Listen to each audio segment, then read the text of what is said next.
if not, you can call 702-589-9629. And do we have any written comments? No written comments were received. Thank you. 589-9629. 702-589-9629. And is there anybody here in chambers who would like to come forward, be more than welcome to come forward at this time.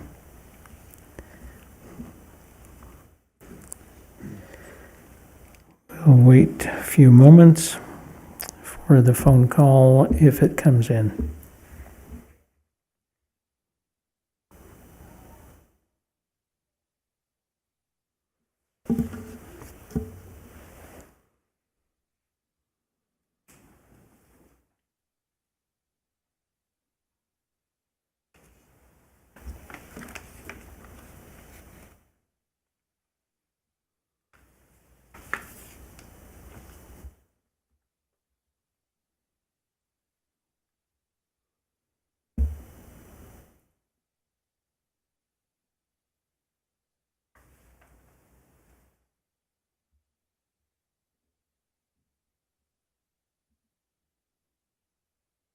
Seeing no one on the phone line, no written agenda, and no one in chambers, we will close public comment. And the agenda today is the workshop agenda, our presentation by Robin Stiles. And she has lots of experience that she will explain. And one of the things that we need to be able to do is ask questions about how it is, but not delve into our deliberation as a council, because that is not on our agenda. So this agenda is to receive a presentation and clarify in our own minds and minds of other people what questions we have on the presentation, as opposed to what we're going to do and how we're going to do it. So, Ms. Stiles, would you like to begin your presentation? Thank you very much, Mayor and Council. It's very nice to be with you this afternoon. I appreciate you providing me the opportunity to report out on the engagement with the community and the research that's been done in support of the strategic planning effort. Mayor, as you mentioned, this is an opportunity for our team, myself and my colleague, Kaylee Jones, to report out on the many of the summary of findings from the many conversations, both individual and collective, that we've had with community members. And so we appreciate this time. Briefly, before I actually delve into this, I'd like to just go over a little bit of how we plan to use this time. We'll begin with a summary of work, just showing the full body of and types of engagement, as well as going through the results of feedback that have been gathered through multi-means, in addition to focus groups and interviews that were conducted throughout the few months preceding this evening. We'll also go over some of the themes from community meetings that took place over the last 2 weeks. Many of the folks here in this room were able to attend one or more of those community meetings, and so that's an opportunity for us to share out holistically some of the things that we heard over the course of those multiple evening meetings. We'll end with a SWOT analysis and then discuss next steps. All of this is meant to inform you and to provide information into the process to better inform your ultimate deliberations and discussion, which will take place at the April 18th meeting. So a bit about the summary of work and what this has encompassed over the past few months. As you can see, this has included multi-methods for residents of the community to participate in strategic planning. This has included a resident input survey, which was participated in by 344 residents, as well as an employee input survey, which received 121 responses from employees of the City of Boulder City. We also facilitated 4 focus groups with various groups within the city and 21 one-on-one interviews with folks in leadership and civic and nonprofit organizations. This also culminated in the facilitation of 3 community meetings, which had over 40 participants, 48 specifically. Those took place over the last 2 weeks and are the most recent opportunity for residents to engage in our process. All of this has been consolidated, and so at the end, we'll discuss a little bit about a SWOT. So basically, all of this information organized in a way that's a little bit more digestible, understanding that there is a tremendous both breadth and depth of feedback that was received from the folks who have participated in the process to date. I'll go ahead and start by jumping right into the resident input. This was an opportunity for residents to participate in a written survey. It was launched February 8th of this year, closing on March 8th of this year. It was intentionally extended 2 additional days to allow for additional responses to be received. Throughout the fielding period, a variety of communications were used to publicize the survey, ensuring that folks had opportunities to partake. In addition to press releases and email blasts from the city of Boulder City, there were frequent social media postings across multiple platforms that are run by the city communications team. There was printable flyer distribution with a QR code allowing folks to take the survey wherever they were using their technology, and also advertisements in the Boulder City Review, in addition to providing language to the council that was allowed for the survey to be distributed. Collectively, this resulted in 344 total responses received to the resident survey.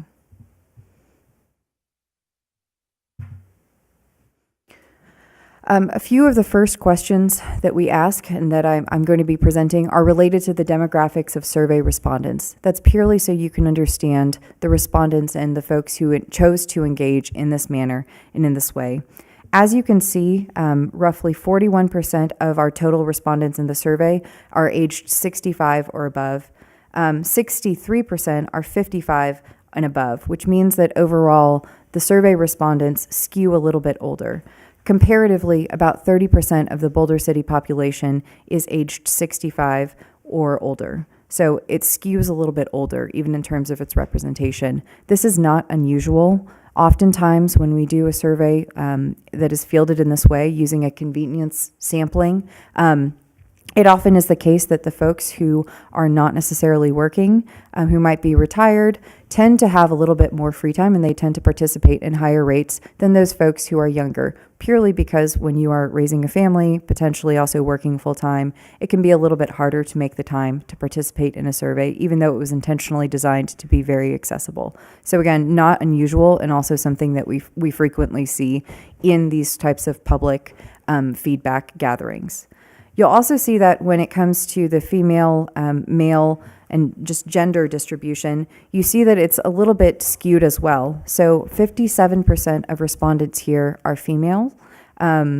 As a female myself, I would say that it is great to see a high level of engagement, political engagement, and civic awareness from your female residents.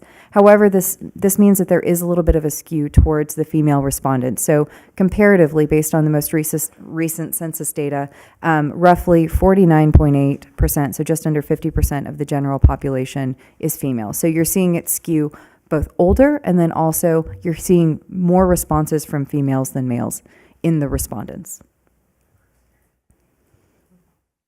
Oh, I apologize.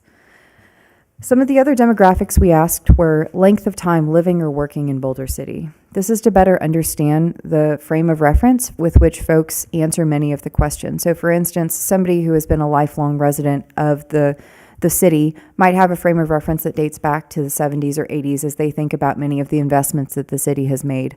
A newer resident might be more likely to compare their experiences to the most recent city in which they lived. And so sometimes we see differences based on that. This survey, this question in particular, allowed us to just delve into any of those differences. We also ask whether folks had children under 18 living in their households, just to understand whether these tend to follow the patterns based on age and gender, or whether it looks a bit different. You'll see here that just under half, so about 46% of residents have lived in Boulder City for 10 years or more, generally a little bit of those longer-term residents, and over 3/4 do not have children under the age of 18 living in their homes. This is very consistent with what we saw on the previous slide, so it skews a little bit older. Folks that are in their 60s or 70s are a little less likely to have those younger children. Certainly that can happen, but as a norm, that's normally not the case. A few last demographic questions. We also asked for folks to indicate their employment status, and this is a way of continuing to validate many of those same themes and trends that we saw from the questions related to age. You'll see that the majority of respondents here, or just the greatest number of respondents here, 44% are retired. And so I mentioned that this is not unusual to see a higher proportion of retired folks who choose to participate. Often we see that they spend a little bit more time on these public civic engagement opportunities. Roughly 33% are employed full-time, and another 7% are employed part-time. So you've got about 40% of your sample that is working either full-time or part-time. The other, so we also asked for anybody that didn't fall within one of these categories to specify. One person indicated that they did not fall within that category, and they specified that it was none of your business in the open-ended responses. You'll also see that there are no full-time students that participated in this survey.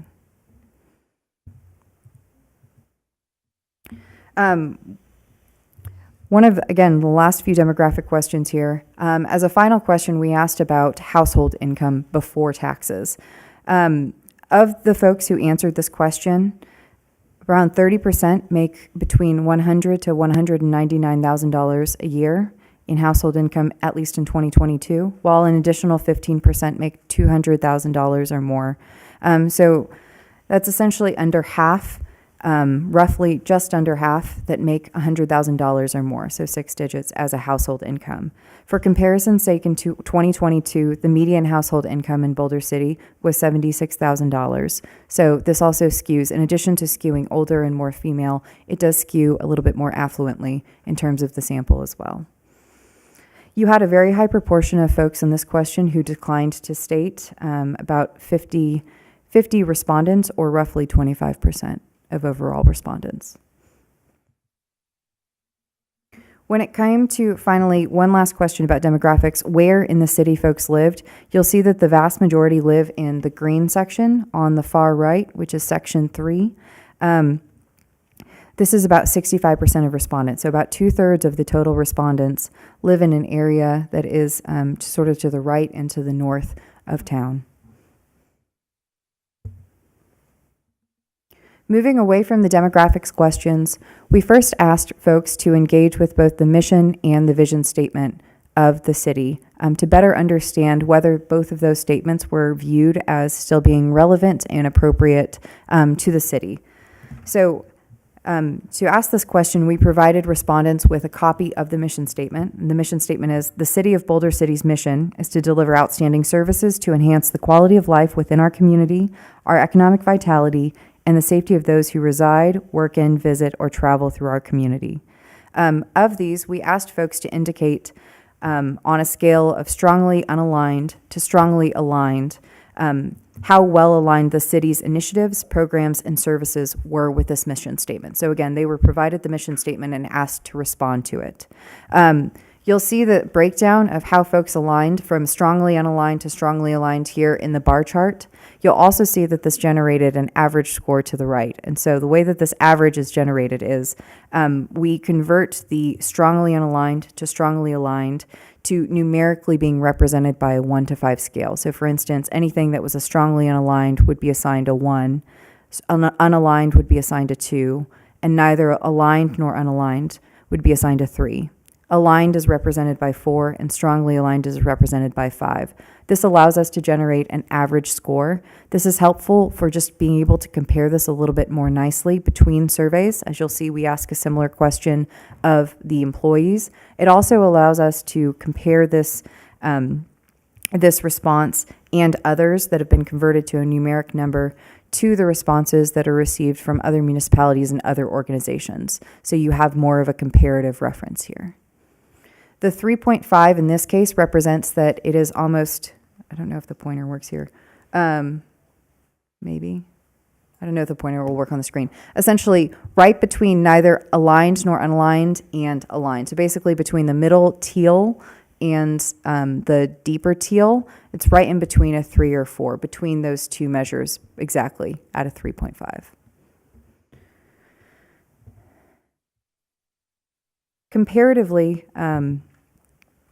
Comparatively, this is a slightly lower average than mission alignment questions that we've seen with other municipalities. We ask another question here, so I'm gonna discuss some of the feedback that folks gave when they had a chance to provide open-ended feedback to the question about mission alignment and relevance. So the second question related to the mission statement was, do you believe that the mission statement as written is still applicable for Boulder City? So the first one is the work of the city aligning with the actual mission statement? And the second question is it still applicable to the city, or essentially doesn't need to be modified? Of the folks who answered this question, 69% say that it is applicable. That's the 232 responses that say yes, it is applicable. So that very high bar on the far left. We also asked folks to provide a little bit more detail on whether they thought that it was applicable or potential changes that they wanted to see. You'll see that 60 folks chose to write in and mentioned that there are no updates needed, affirming their answer that it was applicable as it is currently being written. 14 other folks provided mentioned that they wanted tangible actions. So the mission statement itself, they wanted particular wordsmithing done. Another 11 had specific wordsmithing, either an addition of commas or thes or additions of clauses, so more wordsmithing than actual change of intent of the mission statement. Another 8 mentioned that the mission statement was fine as is, but they wanted to see more follow through on the city adhering to the mission statement. So no change to the statement, more a change in the action supporting it. A small number of folks shared that they wanted to see a prioritization of safety in particular, which is actually mentioned in the mission statement. And another 6 mentioned the need to prioritize historic preservation even within the mission statement. Although cumulatively compared, these are very, very small numbers compared to the 300 plus total responses that we received. We asked a similarly phrased question related to the vision statement. So the vision statement, just as the mission statement was provided to residents, and they were allowed to react to it, asking whether the vision statement appropriately described what Boulder City strives to achieve in the coming years, which is the purpose of a vision statement, slightly different than a mission statement. The current vision statement of the city is, the city of Boulder City is committed to preserving its status as a small town with a small town charm, historic heritage, and unique identity, while proactively addressing our needs and enhancing our quality of life.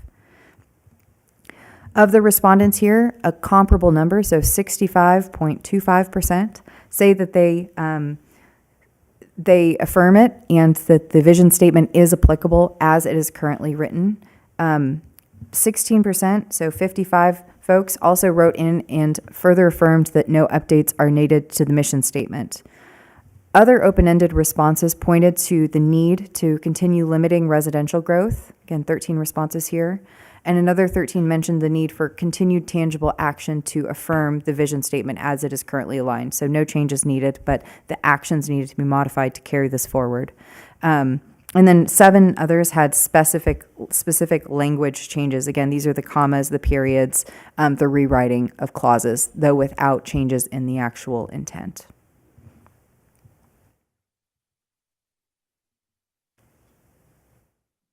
Given that the city is building upon a previous strategic plan, which is concluding, we also asked residents to indicate their level of satisfaction with the 5 priority areas that were identified in the previous strategic plan. Each of these was provided with a little bit of detail, and respondents were asked to indicate whether they were highly dissatisfied, dissatisfied, neutral, satisfied, or highly satisfied with the progress that had been made in these areas. Similar to the previous questions, those 5 potential answers were converted into a 1 to 5 numeric score. In this case, a lower number correlates with less satisfaction, and a higher number correlates with higher satisfaction. So for instance, highly dissatisfied would be assigned a 1, a highly satisfied would be a 5. And so the scores are going to range there. These are also sorted in descending order so that you can see sort of the satisfaction levels as they are. You'll see that there's the highest level of satisfaction from respondents to the promotion of historic preservation. This was assigned a 3.6. Again, this is a cumulative average on that 1 to 5 scale.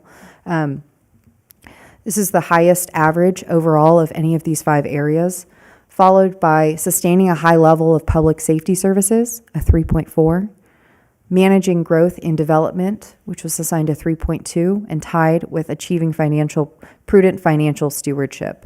The lowest responses, or the lowest or most neutral satisfaction here, was related to investment in infrastructure, which was assigned a 3.1.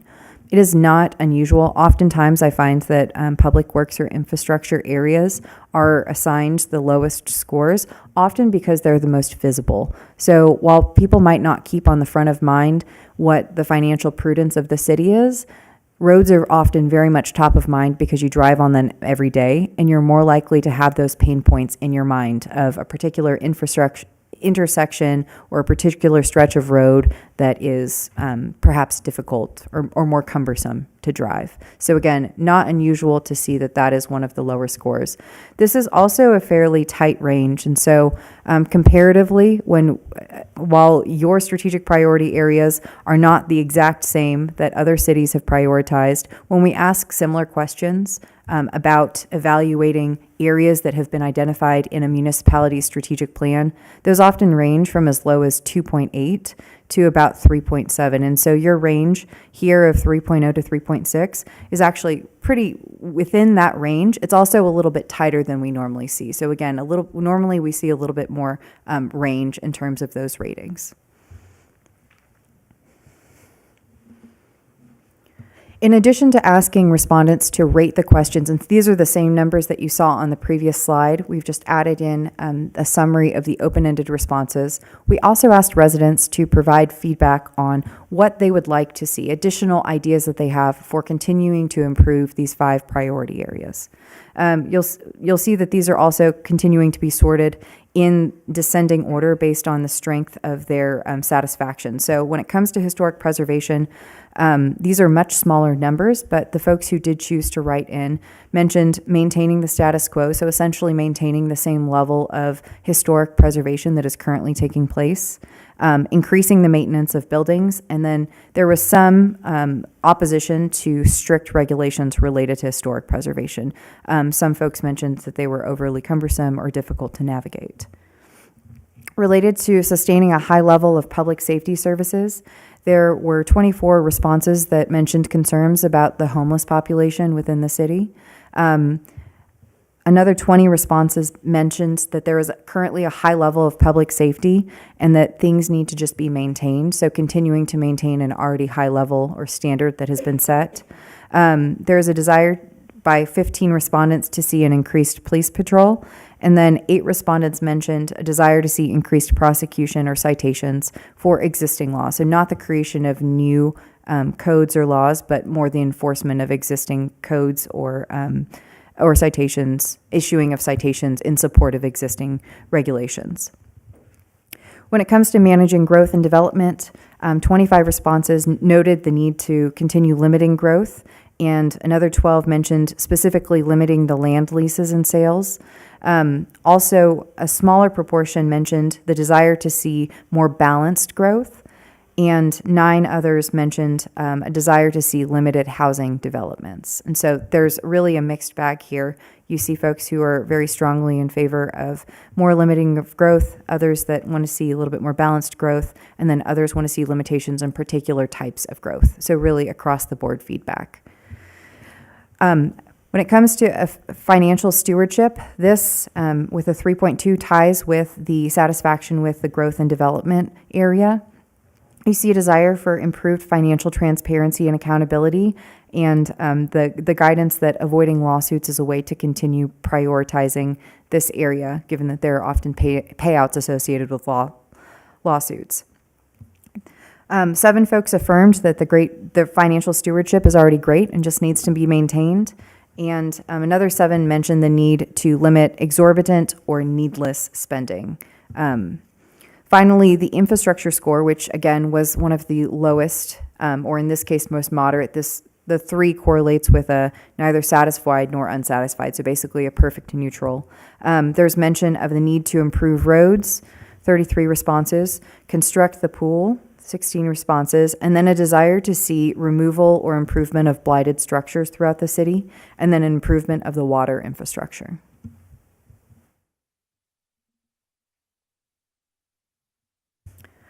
We asked folks to also indicate where they believed their quality of life was in the city. And so you see that this was asked on the same 1 to 5 scale. So in this case, a poor was the equivalent of a 1, while an excellent was an equivalent of the 5. So do you think that your quality of life is poor, below average, average, above average, or excellent?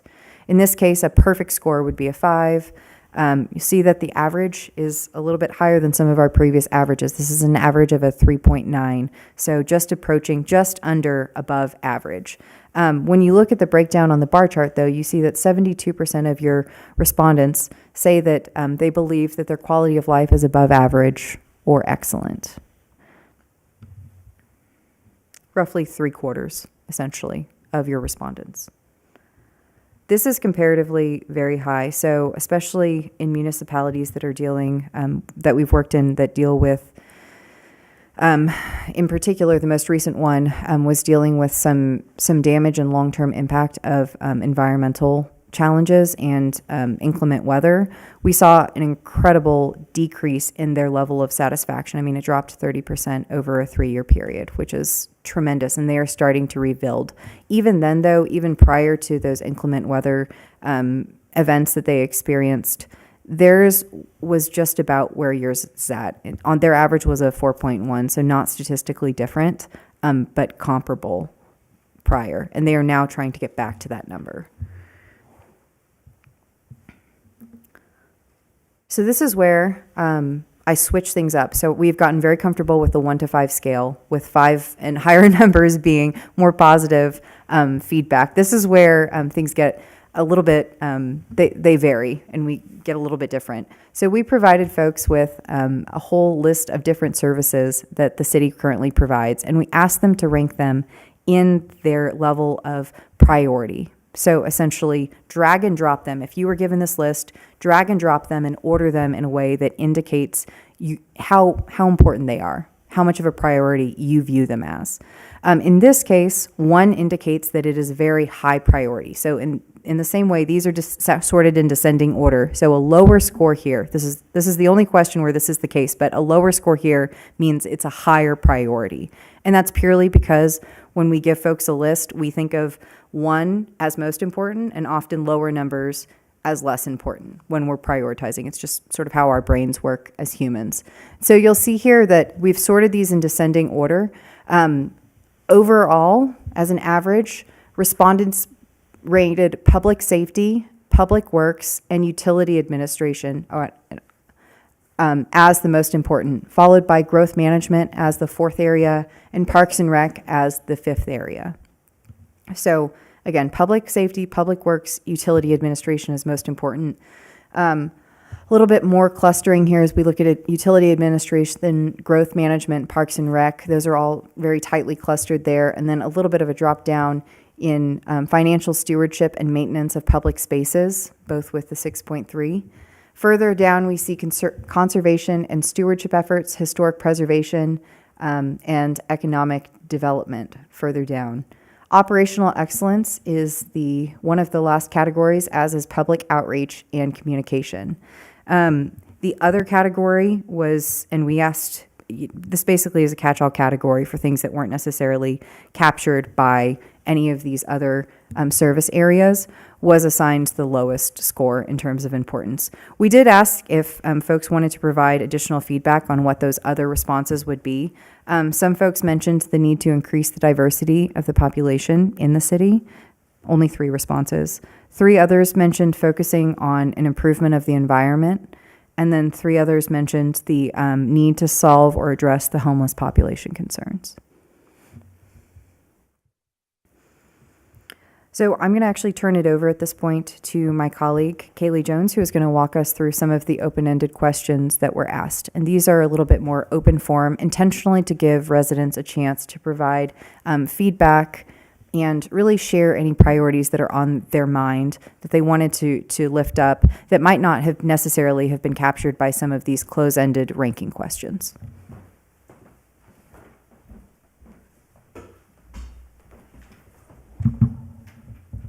Hello. Good afternoon, everybody. Like Robin said, I'm going to be walking us through some of the more qualitative findings, so asking people to provide open-ended responses to some of the questions we asked. And there we go. Okay.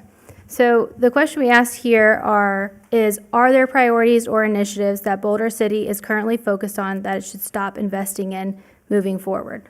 Otherwise known as, what initiatives should we deprioritize? So we received about 70 responses, 70 written responses, which is lower than the total overall response count. So of the 70 responses, we went through and grouped them by like wording, like priority to deprioritize, really. So what we ended up here is a grouping of 3 top categories.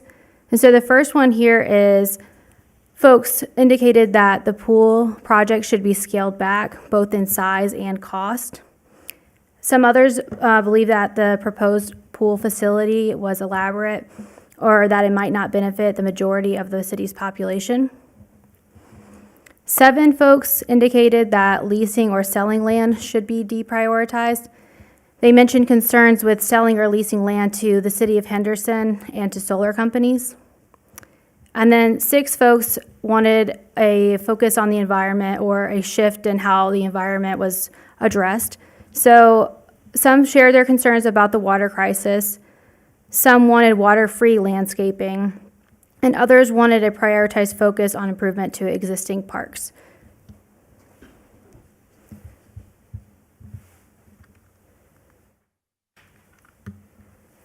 So following that question, we asked people to provide the biggest threats to Boulder City's future success, or the biggest threats that they perceived.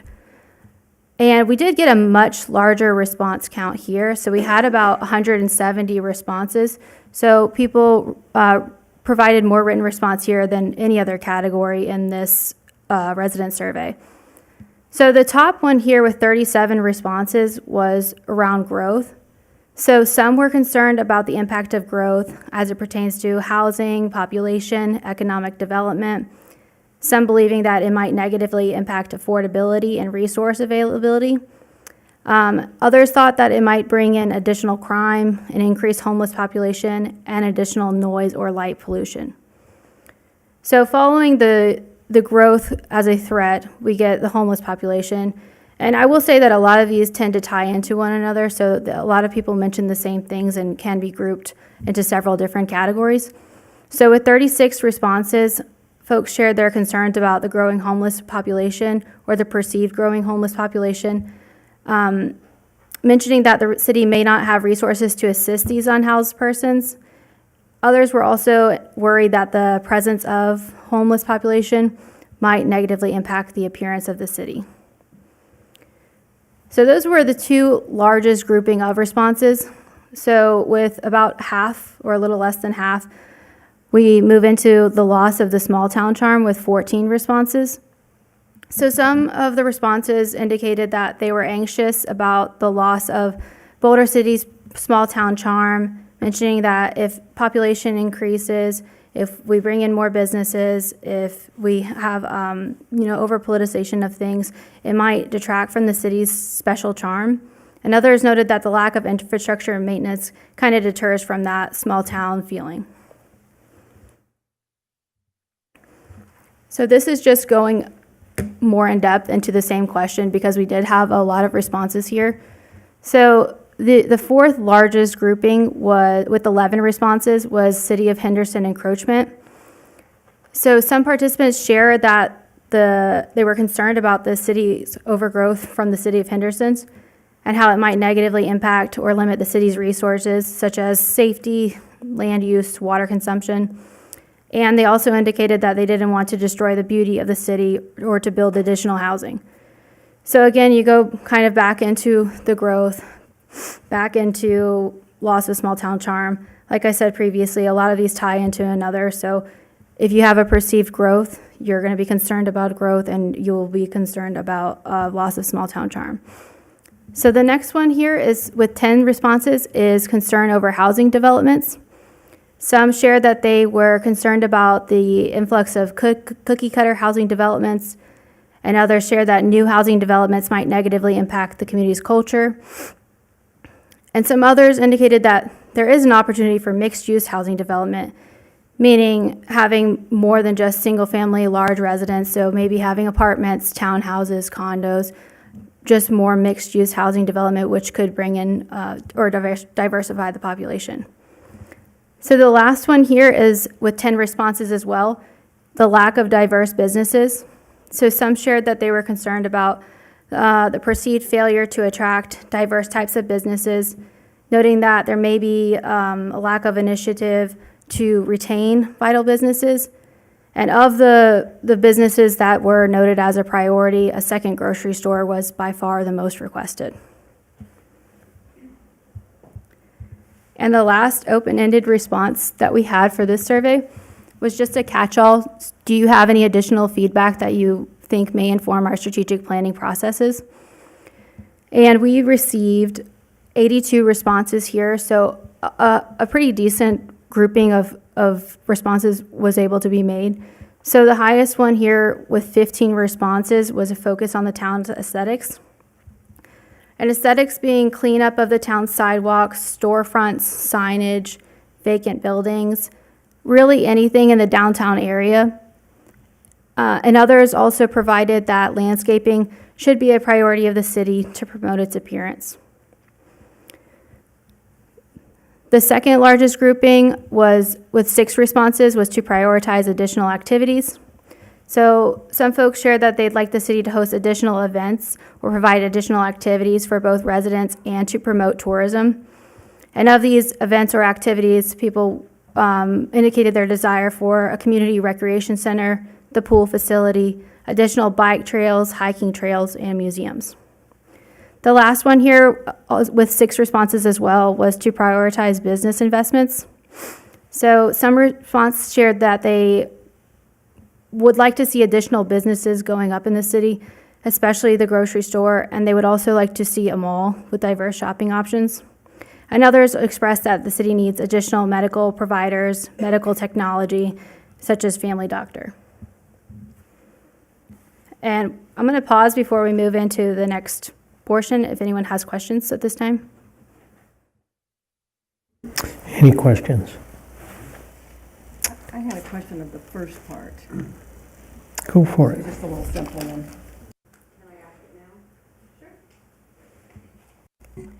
How many use the QR code? Sorry? How many use the QR code to do this form? That is not something that we track because it all goes to the same URL. So I'm sorry, Oh, so you can't. I just wondered how many use the QR code versus going online and doing it. Oh, yeah, no, I believe that the majority, it all goes to the same online code, and Okay. so we aren't able to track that. I apologize. Okay, then I had one other that I didn't quite understand. I'm sorry, on page vision statement and suggestions here, it said 232 participated in one portion of it, but only 55. I mean, you don't have that many over here in the count number. Oh, yes, so and I can go back if that would be helpful. It's this one, right? Yes. Okay, so the question, the bar chart on the left is in response, it's a summary of the responses that was asked in a multiple choice question. So is the current vision statement applicable to the city as it's written? And so in this case, 232 responses said that it was. In addition to that question, we asked a separate question that said, do you have any recommendations on what you would like to see changed in the vision statement? And so the chart on the right is a summary of the responses to that open-ended question of would you like to see any changes? And in this case, 55 people took the time to write in that open-ended question. They didn't want to see any And the changes. others did not. I get you. Correct. Okay. Yes, Thank ma'am. you. I just wondered how that mashed up like that. Thank you. Okay. Okay. We're going to go ahead and move on to the employee input survey. So let me get back to where we were. The employee input survey We'll present in a very similar way and also provide space for questions, just because we're kind of going through each of the feedback areas in a cluster. So the employee input survey, this was something that was launched in February. It was launched on February 20th and then closed the end of the day, March 30th. So a slightly shorter fielding period. Frankly, that's because it's easier to communicate directly with employees of a particular organization sometimes than it is with overall residents of a city. Fielding communication here included the distribution of a survey link. The survey was also online, and reminders that were sent out by Taylor Tedder, by the city manager. Multiple reminders were sent through this fielding period to gather responses. In total, 121 responses were received. This is the equivalent of about 34% of the city's workers. So, similar to the resident survey, we asked a few questions related to demographics to better understand who we had in our respondent base. You'll see that one of the first questions here was employee type. We asked whether they were full-time or part-time employees. This is because we intentionally included part-time employees as well in the sample, understanding that they might have a different experience as an employee. They tend to do different jobs than the full-time folks. We also asked for their roles. So you'll see here that roughly 42% of our respondents are frontline or crew members, while another 32% are middle managers. And so this skews a little bit lower to the middle manager, the folks who are on the ground. That also is representative of the overall breakdown of employees. You can't have 150 people who are department heads, for instance, in an organization that has 300 plus employees. We also wanted to better understand how long folks have worked for the city of Boulder City, and then also whether they were residents of the city. So 35% of our respondents have worked for the city for 11 or more years, so that's anywhere from 11 to more than 20. You'll see that on the bar chart on the left, though, there really is a drop down in the folks who have been here for more than 20 years. While we know that there's a slightly larger population here, only 4 of them chose to participate in the survey. You also have a high proportion that have worked for the city for between 1 to 5 years. About 1/3 of your respondents have been here for that 1 to 5 year period. 61% of respondents are residents of Boulder City. And so they not only work for the city, they also live in the city. 39% do not. They commute in from another municipality. You'll see some similar questions. So just as we asked residents about the alignment of the mission statement, we also asked employees to respond to this.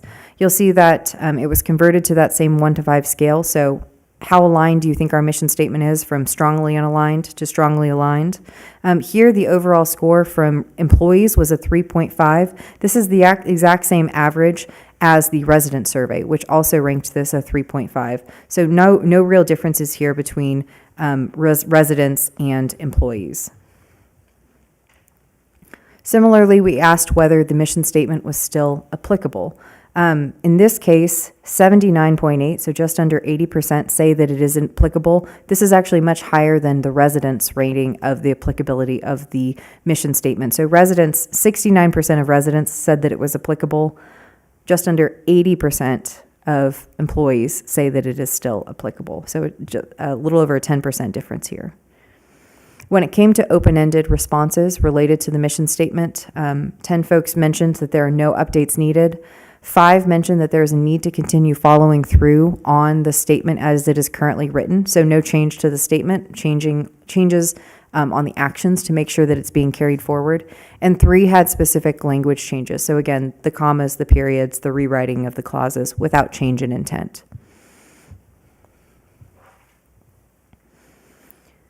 We also asked the same question that was asked of residents related to the mission statement. So is the mission statement as it is currently written applicable?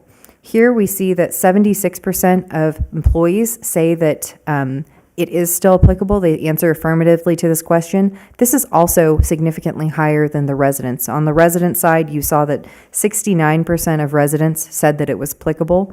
So a 7% gap there in terms of it, where employees are more likely to say that the mission statement and the vision statement are still applicable. Residents are a little bit more a little bit more either unsure or ambivalent about the use of both of those statements.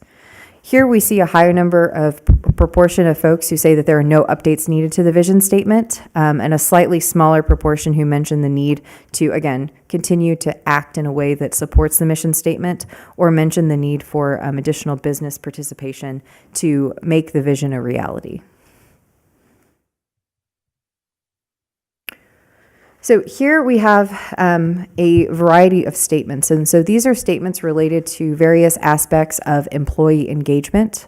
There are a few reasons why we ask these questions. Oftentimes, the engagement of employee can be a predictor of their overall productivity. The folks who care and are engaged by their work tend to show up to work more, to call out sick less, and tend to have longer tenure with the organizations. So more staying power. So this can have a real impact on turnover rates and just overall efficiency of organizations. Each of these ties to a different area of engagement here, and so you see this variety of statements. We've sorted these in descending order so that you can see sort of the areas of strength at the top, the areas of opportunity a little bit further down. We've also split this down so that you can see the difference between full-time workers and part-time workers, keeping in mind, though, that the majority of respondents are full-time City of Boulder City employees. Far smaller proportion work part-time.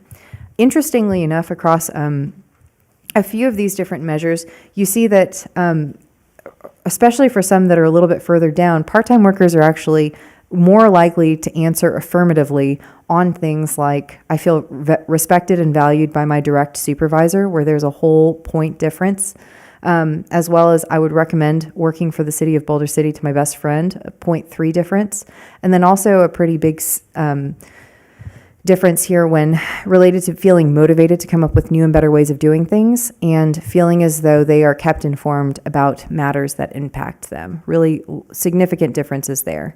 You'll also see that overall across these statements, it's a fairly wide range. So at the lowest end, this is assigned to 3.5. And again, this is on the same 1 to 5 scale. So 3 is middle or neutral. A 5 is that folks strongly agree with the statement. A 1 is that they strongly disagree. So higher scores, better, greater satisfaction. I will say that when it comes to understanding the importance of their roles within the city, so that is a little bit higher than we've normally seen within other public sector organizations.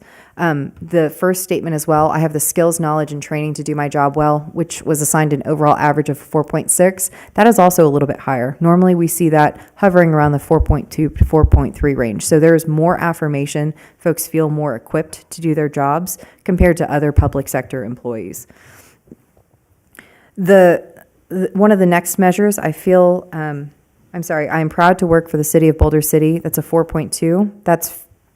That's essentially on par with the average of what we see within public sector organizations.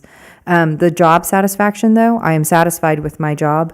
Often this ranges between about a 3.6 to 4.2 in terms of range. And so you see that this overall satisfaction of a 4.0 is right about where we would see. So this is the equivalent of agreement, essentially. When it comes to the question about being willing to recommend working for the city to a friend, which was assigned a 3.9, that's on par with what we see at other municipalities, as is the question about being motivated to come up with new and better ways of doing things. This is without fail always one of the lower statements in terms of ranking, particularly in public sector organizations. Partially it's because public sector organizations often are a little bit more complex and broad, and it takes a little bit more time because there are many checks and balances to processes and systems. And so while in the private sector, where the score tends to be a little bit higher, somebody can go out and decide to make a change and just enact it. While in public sector organizations, for good reason, there are a little bit more oversight processes that need to be navigated before, especially wide-scale changes can be enacted. So it's not unusual to see that that's a little bit lower. You see that when you get to the lowest, or the very last statement, though, my supervisor or department keeps employees informed about matters affecting me, that is a 3.5. That is actually a little bit lower than we normally see. Normally that's around a 3.8. That represents a real opportunity, though. So as you think about how to roll out potential changes, as we think about communicating priorities, perhaps those that are identified in the strategic plan, there's an opportunity to maybe be a little bit more innovative and creative in both the how, so the medium, and also the frequency with which communication is happening. And making sure that it's not just coming from the folks at the very top, but also folks from even that middle manager position with the people that they manage and the crews. This next question is a very simple one. It's, would you, if given the opportunity, would you reapply for your job? And I'm sure that there are times where all of us in our careers have perhaps asked ourselves the same question. When we ask the City of Boulder City employees this question, though, 84% say that they would reapply for their jobs. This is a fairly typical number. Normally it hovers around that 85%. The highest that I've ever seen in a public sector organization is 88%. So it's not particularly different from that number. When we asked folks to specify why they would or would not reapply for their job in an open-ended question, you see the responses on the right. So the folks that say that they would reapply mention that they love their job, they like making a difference, and they love the working hours. So it is unique to have the schedule that is afforded for the folks who are employed by the city. For the people who wouldn't reapply, a smaller number mentioned that they didn't believe that they were provided a competitive wage, or they had individual issues or challenges with their supervisors, or they felt that they were within an environment that had increasing limitations on their abilities to progress.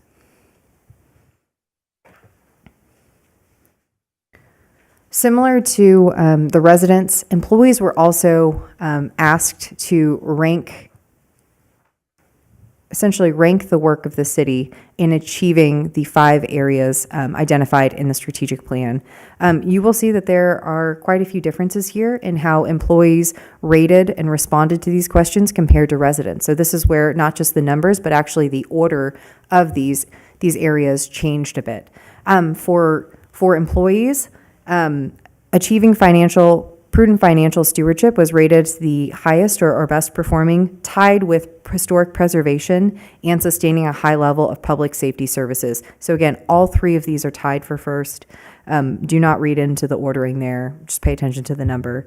Managing growth and development was assigned a 3.4, and again, infrastructure continues to be one of the more challenging areas, mostly because it's the most tangible to rate at a 3.1. This is a fairly tight cluster here. Compared to residents were most likely to say that historic preservation and then public safety were the areas with greatest satisfaction, and achieving prudent financial stewardship was 4th for residents. And so a very significant difference in both ordering and in the actual scores. Infrastructure was the lowest for residents. It was actually slightly lower. While employees rate this a 3.1, residents rated a 3.0.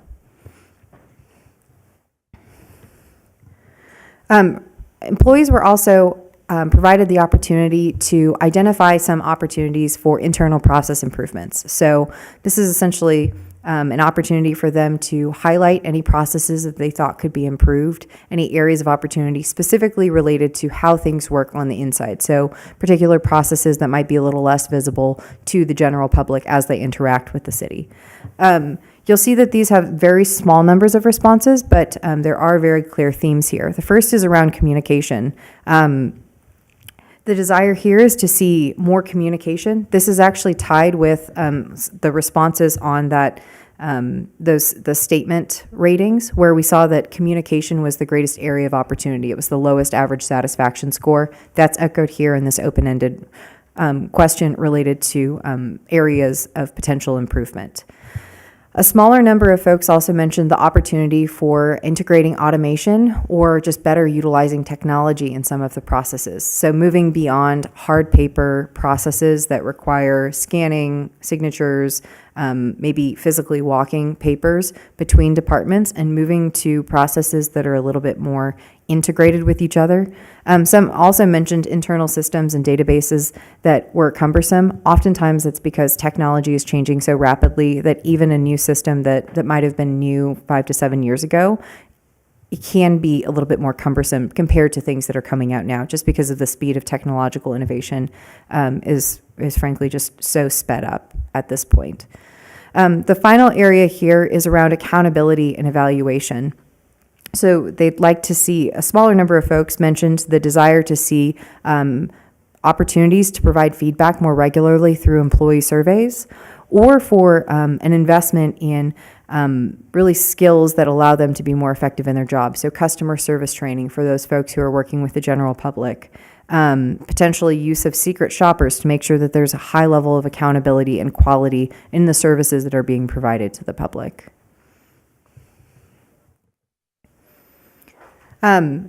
This is the same ranking question that was also provided to residents.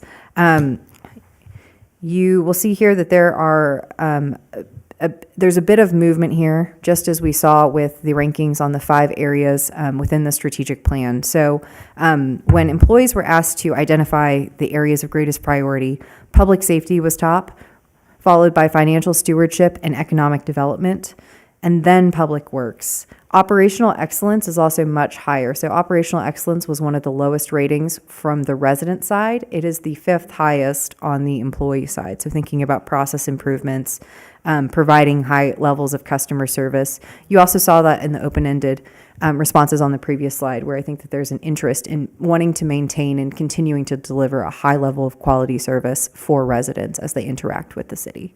You'll see at the bottom, Parks and Rec is actually rated a little bit lower, followed by growth management, public outreach and communication, which was also low for residents, and historic preservation, which is one of the lower for employees.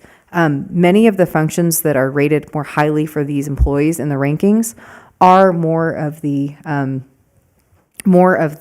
sort of key, tangible, sort of more non-negotiable services that a municipality can provide, right? Public service, public works, economic development as well, that might have more of an active traditional role in municipal functionings.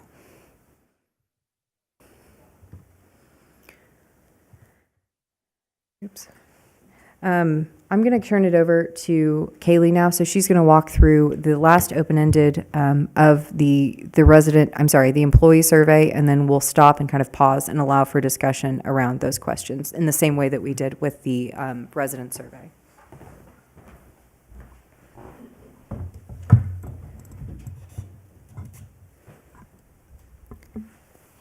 The last question we asked for employees was regarding areas of improvement. So we asked for employees to identify 1 to 2 areas of improvement that they would like for the city to focus on. This did receive a smaller number of written-in responses, but we were able to group by priority and group by quantity of responses. So the top rated, or the top implied response here, was public safety with 6 responses. So employees indicated that prioritizing public safety was a really high priority for the city, and mentioned that increasing the number of police officers and firefighters, modernizing equipment, and improving police and fire facilities, as well as for the public safety department, was a priority. The next one, with 5 responses, was around improving new business processes. So some folks mentioned that the business permitting process was a bit cumbersome, and there was a way to improve processes by making them quicker, more efficient, and straightforward.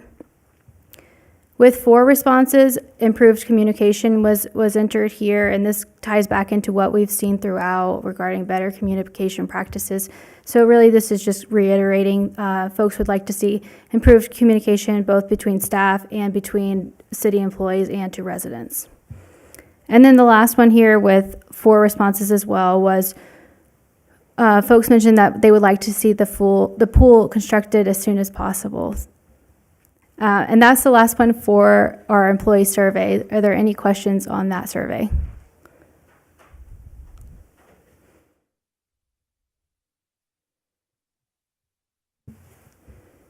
If not, I'll walk into the next section then.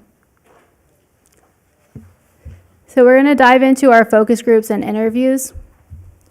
So in summary, we conducted 4 focus groups, and you can see that we facilitated these with the Student Council at the high school, the Senior Center, Nevadans for the Common Good, and the Chamber of Commerce. In addition to these 4 focus groups, we also conducted 21 interviews.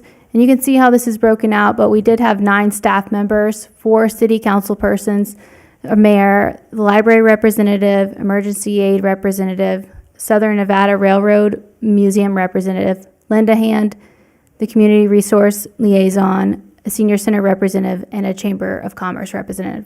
So we really kind of tried to reach out to as many people as we could to get as many different viewpoints as we could. And from there, we tried to group things and just provide a report out on what we heard.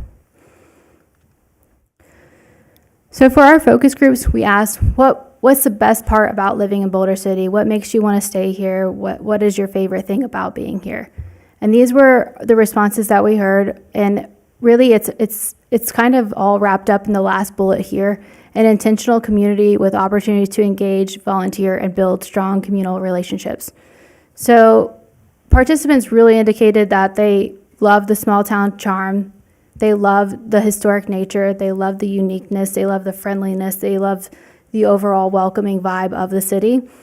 And what was notable here is people really mentioned that the multitude of active nonprofits and passionate volunteers was what made the city so unique, because you don't really see that in a lot of other municipalities, specifically smaller municipalities.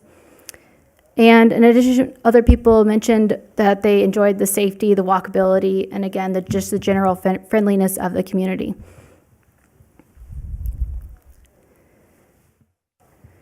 We also asked focus groups, what are some of the challenges that Boulder City is currently facing?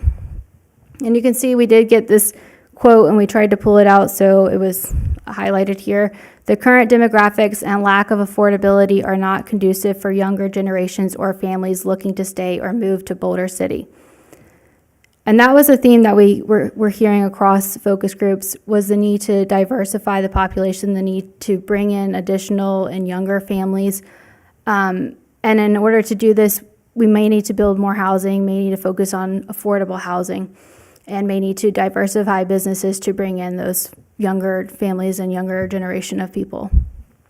It was also mentioned that the diminishing number of tourists, specifically visiting Hoover Dam and surrounding outdoor recreational areas, was a challenge. There was also challenges related to business creation and operation.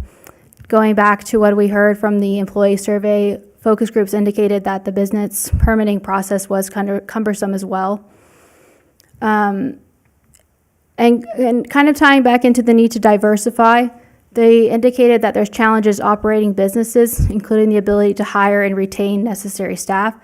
So if you don't have the population of younger folks that are here to work and kind of do those lower wage jobs, it's harder for businesses to keep those lower wage spots filled. And then there's challenges related to the cost of living and affordable housing, specifically for senior housing cost of living, or senior housing, affordable housing, sorry. And then the last one here with focus groups were priority areas. And you can see the themes here. So balanced growth, affordability, housing, making things ADA compliant, stabilizing the community liaison position, and diversifying businesses. So while folks indicated they love the small town charm, they did indicate that they would like to see more balanced growth, more diversification of the population, the economy, businesses here. And in order to do that, improving affordability and reducing the overall cost of living was a priority, as well as prioritization of mixed-use housing developments, subsidized housing, and affordable housing for the senior population 55 years of age or older. It was also mentioned the need to prioritize investing in ADA compliance, so updating sidewalks, streets, entryways, and public buildings to be ADA compliant.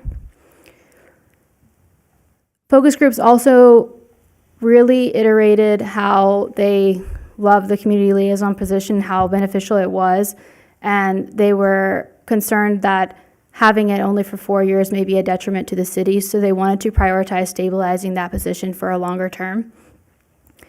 And they also mentioned the priority to diversify businesses in the city, primarily that serve basic needs, so medical services and the grocery store. So that was it for our focus groups. We'll move into some of the interview themes, and at the end, we'll take questions on all of them. So for interviews, we kind of asked similar questions, but we asked, what are some of the differentiators or strengths of the city? And you can see the quote here, visiting or living in Boulder City is like taking a step back in time. It's really backing up what the focus groups heard, what we heard from surveys. People love living here. They love the historic nature. They love the small town charm. People also have a strong sense of pride in city operations, which was indicated by city employees and the general community. Folks also mentioned that the diversity of events and programming offered throughout the city was a differentiator, and really the slower pace of living, that residents are more likely to wave, help their neighbor out, and just a promotion of the sense of community and the pleasure of the small town living.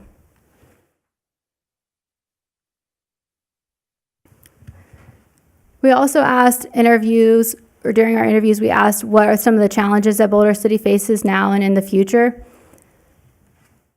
So business licensing, the business permitting process was indicated as a challenge in the interviews as well.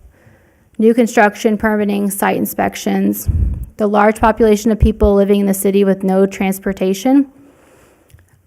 Voter approval requirements call for the population to be informed in order to make important decisions. And older infrastructure and maintenance of the owned infrastructure by the city. Interviewees also noted the perceived growing homeless population. And you can see in the quote here, people want more services and expect a high quality of service, but they don't want to pay for it, was mentioned. Really, the challenges here are, we want to improve, but we don't know how to get funding and we don't know how to do it. So these were indicated as some of the challenges that the city faces. And we also asked what are the priorities or opportunities. So expanding emergency services, police, fire, equipment, and departments and facilities. There was also a mentioned need for improved broadband or fiber connectivity and internet speed, which is something we hadn't seen yet thus far. So during our interviews, it was indicated that this could be an area of potential for the city. It was also mentioned the need to identify methods to engage with the community to better combat the spread of misinformation, going back to what we've heard throughout of the theme of better communication, trying to find out a way to combat misinformation. There was also a priority to invest in additional public meeting spaces, to invest in sustainable and affordable housing, to continue and leverage renewable energy leases, improving infrastructure, specifically roads, which again is something we heard throughout, especially during the surveys. A lot of folks indicated the need to improve roads. There was also a need to prioritize or make an additional focus on making those ADA improvements.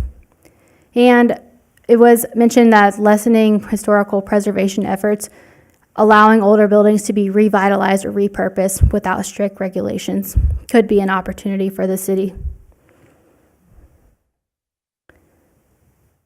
And that is all we have for focus groups and interviews. Are there any questions on that section?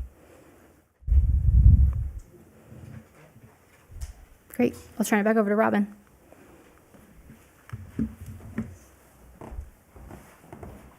So many of you had the opportunity to participate or get to view some of our community workshops, and some of the folks in the audience here also had the chance to participate. So there are some familiar faces here, so we're grateful for those folks who did take the time. There are a lot of things that people can be doing in the evenings after the working day, and so we're grateful that quite as many people as did chose to spend some time with us thinking and dreaming about what the future of Boulder City could look like. Even from the start, so when folks were coming in and getting signed in and getting situated at their tables, we asked them to participate in a little bit of a collective group art project, envisioning what the future of the city could look like. And so there was this large poster, as you can see in the picture, roughly 5 feet by 3.5 feet. And we had folks take a marker and write down a few of the things that they wanted to see as they thought about the future of the city. And so this is what it looked like at the end of all 3 of those community community meetings.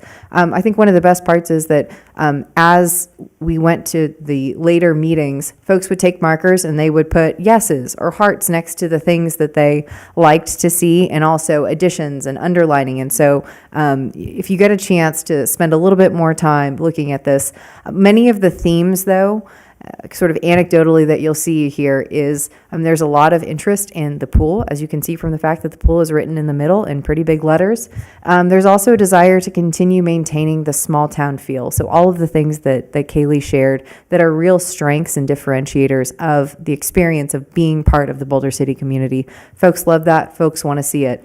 Many of the things that they point to that they like to see investments span a really broad breadth of topics, everything from utility and water investment, as well as live music and more of the amenity side of things. You're going to also see that in the feedback that I'm going to share about what the conversations were about in these community meetings. And so a tremendous breadth of, I think, perspectives and also on priorities that come out of this. And so this is representative of the, I think, 45 plus folks who participated in those 3 meetings across those 2 weeks. So we started off a little bit slow. The first meeting only had 5 participants, but we got a little bit more speed and enthusiasm going. So by later that week, we had 14 participants at our second meeting, and we had 29 participants at our third meeting. So those folks who participated in the third meeting, I think, got the better interaction than necessarily those folks at the first one. On the right is one of the flyers that we used to publicize these events. So one of the first questions that we asked was around opportunity and priority. So as you think about the opportunities that the city has to either further differentiate itself or really invest in some of maybe the infrastructural or amenity or priorities that it can think about in the coming years, what are those things that come to mind? Really, 8 dominant themes came through. We saw the need for continuing to advertise and leverage the existing physical infrastructure. So there are great hiking and biking trails. There are tremendous city events, whether it's a one-time event or a recurring festival that happens yearly. These are all parts of the things that make Boulder City a very strong community and that are also very attractive to bringing in folks from across the valley or even broadly the people who are visiting Southern Nevada, maybe for other reasons, but who want to get out of Las Vegas and come and enjoy something different. So it's a huge attractor. It's also an opportunity to continue promoting one-day getaways, even for those Southern Nevada residents who can come out for the day or maybe the weekend. There also was a desire to see more investment in ADA-related needs. And so this came up in a variety of different contexts.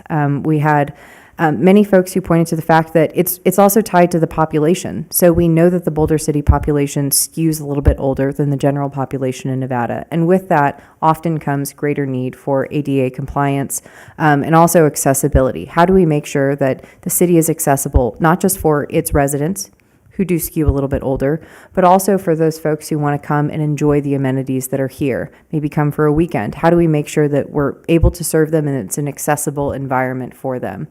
When it came to the housing side, the needs of residents, folks pointed to the desire for additional subsidized senior housing developments. They mentioned that there are very long wait lists for the existing current subsidized housing, and they saw a need for more of that offering within the city to make sure that the senior community is being served, often because this population might have a limited budget with which to deal with the rising cost of living.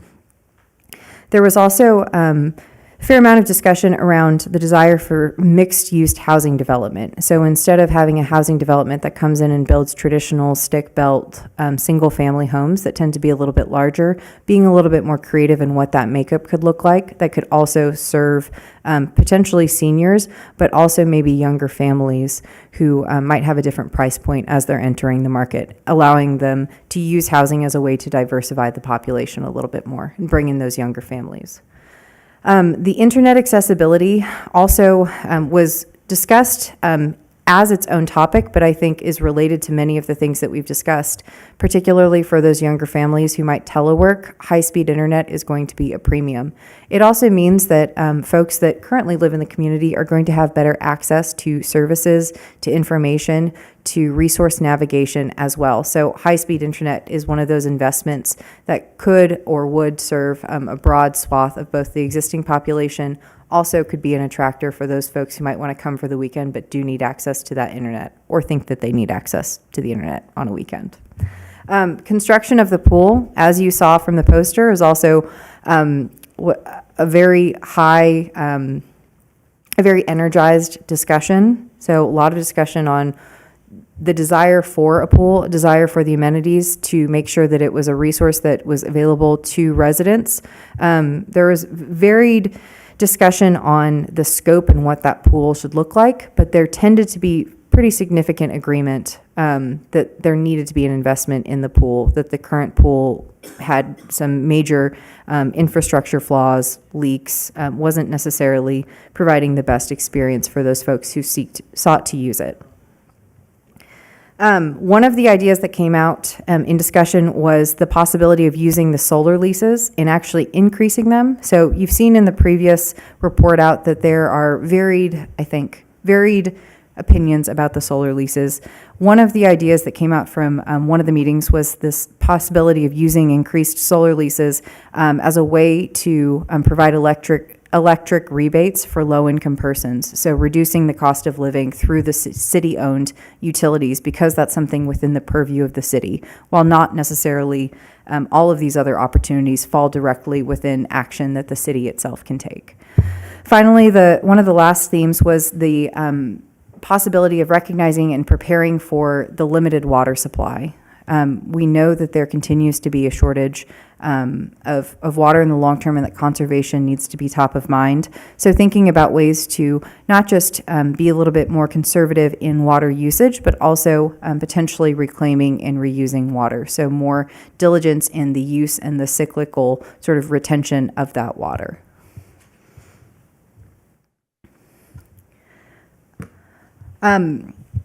You will see what looks like ice cream cartons lined up on the table. These are not ice cream cartons. So in the same way that we asked survey participants to prioritize the areas or potential focus areas of the city, we also asked our workshop residents to participate in a similar way. So workshop participants were provided coins, fake coins, not chocolate fake coins, but fake coins. They were each provided the same number depending on which workshop that they were at. And then they were given the option of 13 different categories where they could spend their money, essentially allowing them to vote with their priorities, but providing them coins and also providing them covered buckets with which to do their voting means that they couldn't necessarily just look at what area was already receiving the most coins, that they had to make the decision for themselves. So each of the buckets was labeled with different fields. You'll see here that we've sorted this in descending order based on the number of votes or coins that were spent on each priority area. And so you'll see that the other category actually received the highest number of votes. That is largely because of our second and third groups. That included a large group of folks in the second group who put their money towards the other bucket and then specified that they wanted that to be in ADA compliance. So updating of the sidewalks and the buildings towards ADA compliance. In the third group, you saw a very, very high number of votes or coins in the other category. That actually was the only group where we had junior high and high school students in attendance. And so they and their families and many of the folks who skewed a little bit younger there put their coins in the other box and then actually wrote out that they wanted to see more investment in potential services or businesses that served youth, providing opportunities for young people to have things to do, whether that was high schoolers all the way up to folks in their early to mid-20s. So continuing to reinforce the retention of the youth so that on weekends they aren't going to other cities and spending their money, they're spending it right here in town. And also as an attractor for getting and keeping younger families and younger folks here with attractions that are based in the city of Boulder City. you'll see that there's a very large gap there. So again, I mentioned those 3 top areas for the other. You'll see that Parks and Rec was included as the second highest number, followed by Growth Management, Public Works. Those 3 are really, really closely clustered. Parks and Rec, of course, includes the pool, which, as mentioned, was a key topic of information. Growth Management was related to being intentional about the growth of the city. Some folks voted on that because they wanted to continue to maintain the small city, and some folks voted on that because they wanted to make sure that the growth ordinance was fully realized, so that there was enough growth that it was actually bumping up against the cap each year, which is not always the case. You'll see that further down, you have a really tight cluster against Parks and Rec, Growth Management, and Public Works. You see a little bit of a drop down with Public Safety. That's interesting because Public Safety was very, very highly rated in the survey. So when people are sitting there and answering a survey by themselves, Public Safety is top of mind. When they're having discussions, when they're thinking about what they want to see in a different setting, granted it's a different group of people, but this is after a discussion of a lot of other things. The top things that come to mind are, again, Parks and Rec, and then some of the more targeted or more limited priorities. But they put all of their money in the other. The folks that were voting for things like the youth activities or the ADA compliance, they were putting all of their money in that bucket. There was really a strong prioritization of those areas, which is why you see such a gap between other and then the second greatest number. How many coins did they get, and how many people were there? So in total, there were 45 participants, and because we had a limited number of coins, there were different numbers of coins that were given. The first and the second meetings, they received 7 coins each. Each individual person had 7 coins to spend. And because we had such a strong turnout at our third, each person there received 5 coins. Mr. Mayor, can I also ask a question, please? Is there a possible perception by those participating, it's hard to quantify perception, that since they were given coins, that they were placing those in the buckets they thought they wanted money to be spent rather than emphasis? That's my question to you. Absolutely. I think that that is a function. So even in explaining something, there's a difference between asking a question in a single sentence instruction, which is what was done in a very uniform way across the resident and employee surveys, versus when you have a group of folks and you're explaining how sort of the voting function of the coins works. So I agree that I think that their perception could be a different. I would also point to the fact that when you see the output of this prioritization exercise, folks in many cases put all of their coins in a single bucket. And for instance, while Parks and Rec is the second highest vote getting function, you can't necessarily have a functioning town if you put all of your money into a single category and you don't spend a little bit of money on the other things that are being prioritized. I think that people would be very mad if they had a pool but no roads. Yeah, it kind of feels like each one acted independently rather than collaboratively, right? I would agree. Okay. I would agree that it is very much an individual interest that was being carried out in this exercise. Okay. Thank you for that clarification. Mm-hmm. Once we got folks settled back down after the coin exercise, which was, I think, a fan favorite or participant favorite, we also asked them to think about thinking a little bit bigger. So beyond all of the things that had been discussed at that point, this was normally at the hour-and-a-half point of these 2-hour meetings, the questions were, what big ideas or activities haven't necessarily been captured or discussed? What did we miss, essentially, in our discussions?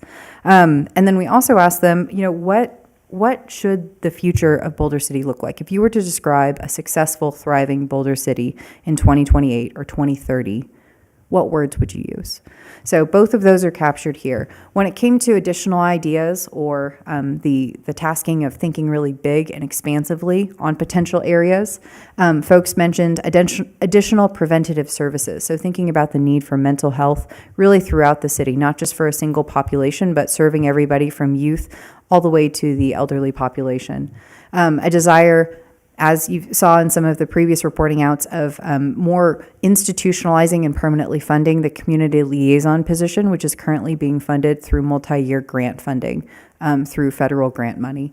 There's a desire to see more community engagement. So I think in every single conversation, folks looked around the room and said, well, I'm glad that I'm here. I'm glad that I'm participating and I'm having the opportunity to engage with my neighbors. Where is everybody else? Why are they not here? Why are they not engaging? One of the ideas for how to encourage more of that participation is through a creation of task forces so that there is a resident engagement component and accountability in each of these areas. There is also desire to see more implementation of the controlled growth ordinance, specifying that that should be as it was written, so using it for controlled growth as opposed to no growth. There's a desire to see a little bit more of that investment in a central community center. So folks mentioned that that could be a hub where multi-generations, the senior center works for the senior population, but there isn't an equivalent necessarily for youth. So having a physical infrastructure where even some of those age groups and demographics could interact with each other, intermingle, versus being a little bit more siloed in their current activities. And then a desire to see enforcement of existing codes and laws. This was primarily related to traffic, so parking, and many of the codes and the requirements there. Building permitting, so compliance with the current codes that are written, and then also sidewalk usage, and that's more related to ADA compliance. So making sure that sidewalks are accessible for folks so that then the codes and the laws that are currently in place can be enforced because the sidewalk is actually accessible for those varied populations. The final area is similar to the other category on our previous ranking discussion, was around creating spaces and activities for youth and teens.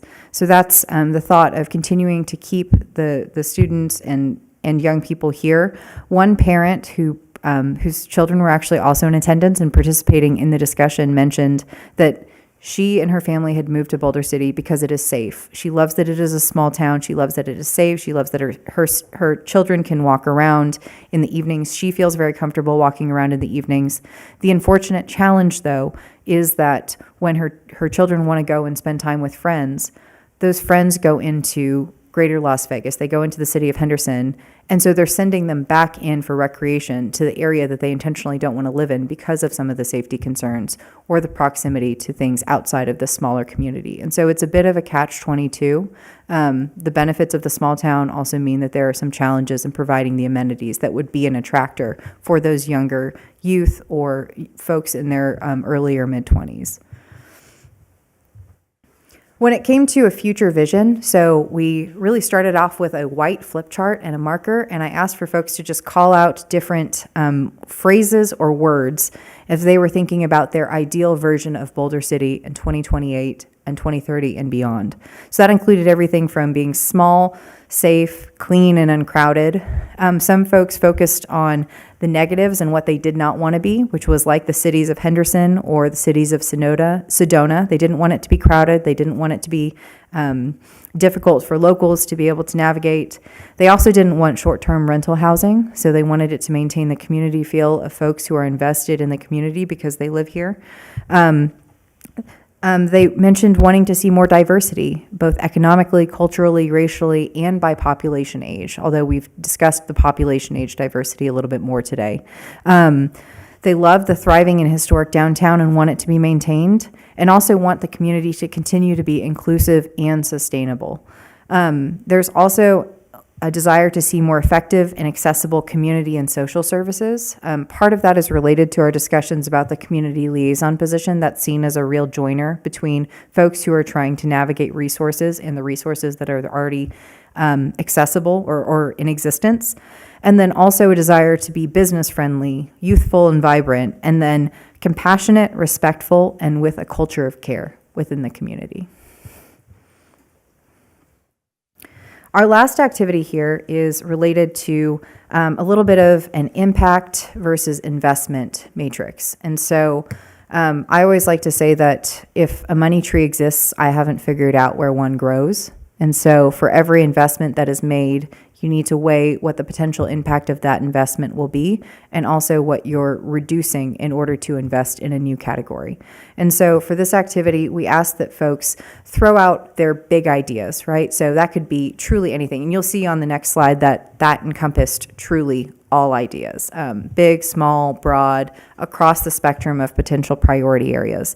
But there was a catch. They couldn't just throw out an idea. They also had to categorize it on the potential impact that it could have, whether it was going to have a low or high impact, and then also how challenging it would be to implement.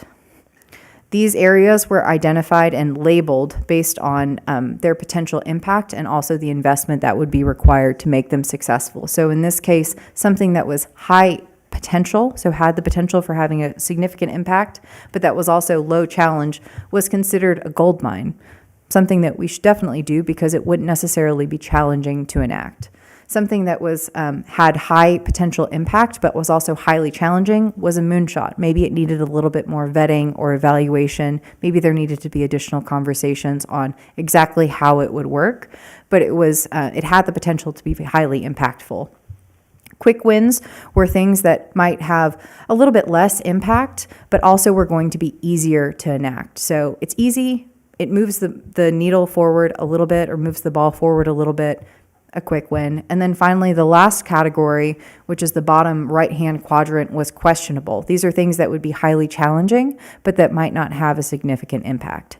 And so I'd say that this was one of the more challenging activities. It's very easy to just drop coins into an ice cream container. It's a little bit harder to think about the implications and also the applicability of some of the ideas and how one would actually move something forward.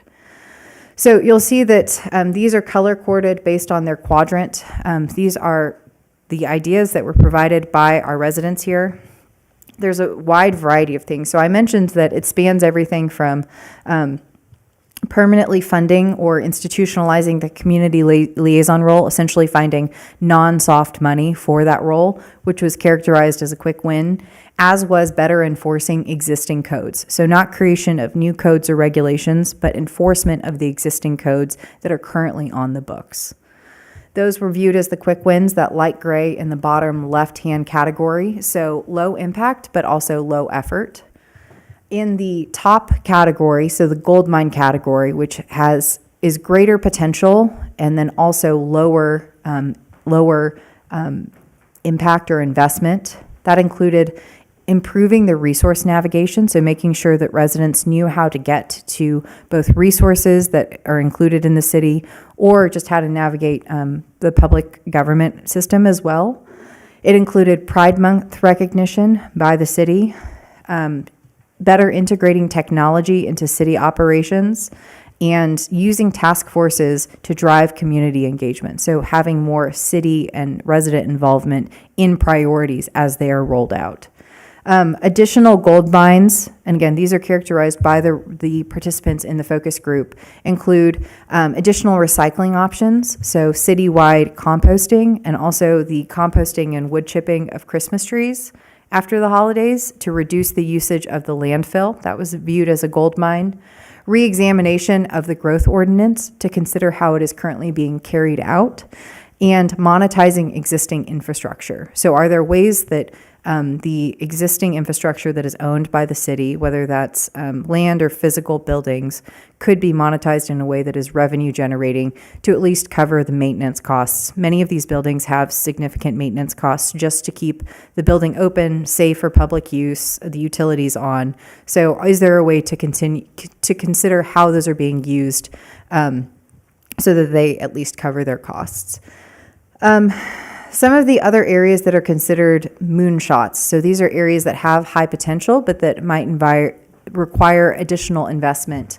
It's everything from investing in additional affordable senior housing and building or creating a central community center. Didn't necessarily need to be built. Perhaps it could be through an existing building. Diversifying the types of housing available in the city and considering a library basement expansion to create more public space that could be used by community groups and for additional programming beyond just storage.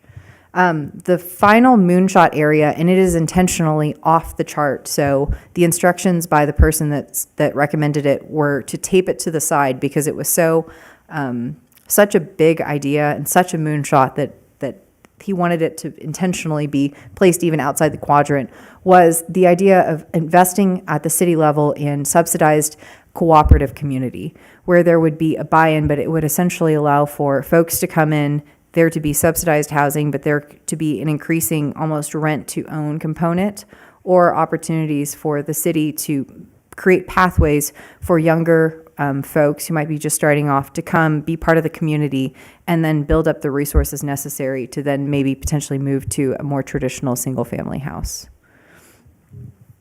The one area that is in the questionable category is the investment in the city helping to reopen the movie theater. So there is desire to see more of the space for performing arts there, and so the theater is seen as one of those spaces. But even the person that proposed that mentions that it was potentially questionable in terms of its impact, particularly compared to some of the other ideas that were shared during that same community visit. Questions on the community workshops? Yes, ma'am. Going over this, it's kind of, there wasn't that very many people that participated, which is kind of sad. And being that you're in this business, mailing out one of these surveys for somebody to fill out, do you get better results, or is it about the same? I mean, I'm just wondering if we should mail a survey to everybody to find out where they're at. Oh, the survey or the community workshops? The survey of the survey, how they okay. feel about all of these things. If you can't get them to come to community workshop, I think what we have, I forget what our number was, that actually did a survey online. So about 342 or 44, just under 350. Right. 344. And so have you, or is there an opposition to that, or does it stay about the same? I'm not in this area of expertise, so I'm asking you, if mailing a survey, does that provide more feedback? So sometimes it can increase the participation rates. I would say that this participation rate, given the size of the community, is actually fairly high. So it's just around 3%. That's actually much higher than what we see in other municipalities. Often, especially with the convenience where folks are provided the opportunity, they are not forced or incentivized to participate in the survey. We see less than 1% of respondents. So it is not unusual to have a harder time getting higher rates of community engagement.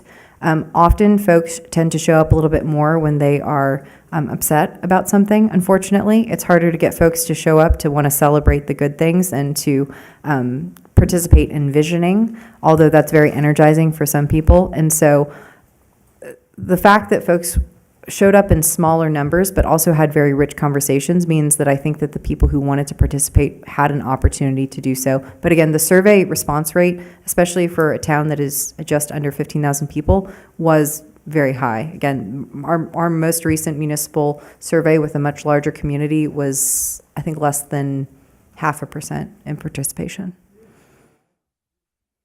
Thank you.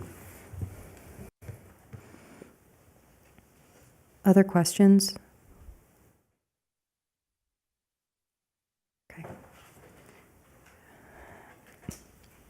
Okay, so I know that I have gone through a significant amount of information, and so I'm not done yet, though. So I'm going to continue giving you more information, but it's going to be in a little bit more of a digestible way. And so one of the areas, as we think about our future conversation, which will take place in April 18th, is about thinking about areas of opportunity that can be in the form of strengths that can be built upon, outright opportunities, and then also the need to invest or at least consider potential threats to the city's well-being.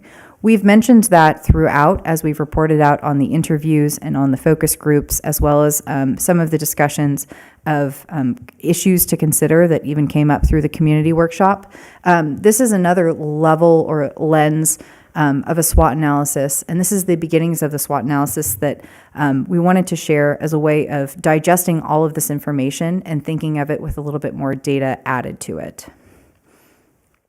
So some of the strengths that were identified, and these were provided both through conversations with folks as well as through much of the desk research that was completed, through documentation that was provided through the city, public rankings of the city as it pertains to other municipalities as well. So a mix of sources here. We'll go through the strengths and weaknesses as well as the opportunities and threats. So, not surprisingly, very consistent with the feedback from interviews, from surveys, this is an environment and a culture where city employees enjoy their jobs and residents enjoy living in their communities. Overwhelmingly, people are here because they want to be here. And so that does something versus the folks who live here but don't necessarily want to engage. There's a tremendous sense of pride in the civic participation, in being part of this community, and in many of the opportunities and amenities that have been invested in by the community, either the community or the city in particular when it comes to amenities. There are also high-ranking schools here, so the quality of the schools is high. Folks feel as though when their students come here and they attend the schools, they're able to receive a high-quality education. There is also a very significant sense of safety that came up in many of our listening sessions and community workshops as we asked folks what they enjoyed about living here. They know that it is a safe environment. They feel comfortable walking their dogs late at night, early in the morning. They feel comfortable with their students and their children being able to walk around. Safety is both a feeling and also it is a rated benefit of this community. There are significantly lower total crime rates, violent crime rates, and property crime rates compared to that of Nevada. This is a much safer community, even comparatively, beyond just the sense of safety that folks have. There's also a significant investment in transparency when it comes to the fiscal oversight of the city. So the city was awarded very recently a certificate for its excellence in financial reporting. So there is transparency, there is accessibility from residents who want to have that oversight function into the municipal functionings, which is a tremendous strength. The city also owns far more assets, so a significant number of assets, whether that's land and buildings, than other comparably sized municipalities, meaning that it's able to offer far more amenities that are city-funded and city-backed than other municipalities of its size, particularly related to both building space, so even in the buildings that we were able to use for our public workshops, as well as in the park infrastructure, which is very extensive and robust and enjoyed by residents and pointed to as a strength of living in Boulder City. It also has been intentionally positioned in the last years and decade as an intentional tourist destination, both for Valley residents and for visitors from across the country and world. And that has turned it into having more of a base for businesses. Businesses can be focused on not just serving residents, but also serving folks who might want to come for a shorter period of time. That's a strength because it provides an ongoing base of potential consumers for those businesses to operate on, and also continues to reinforce potential jobs for local residents. The city is also able to leverage multiple funding sources for its city projects. So in particular, the use of the solar leases has allowed for a significant portion or proportion of the city's budget to come from not just from taxes, but actually from revenue that is being generated through the judicious use of the land that's available, taking a lot of the burden for many of these services off the backs of residents because of those alternative revenue sources. All of those are strengths in how the city functions and many of the opportunities that are available to it.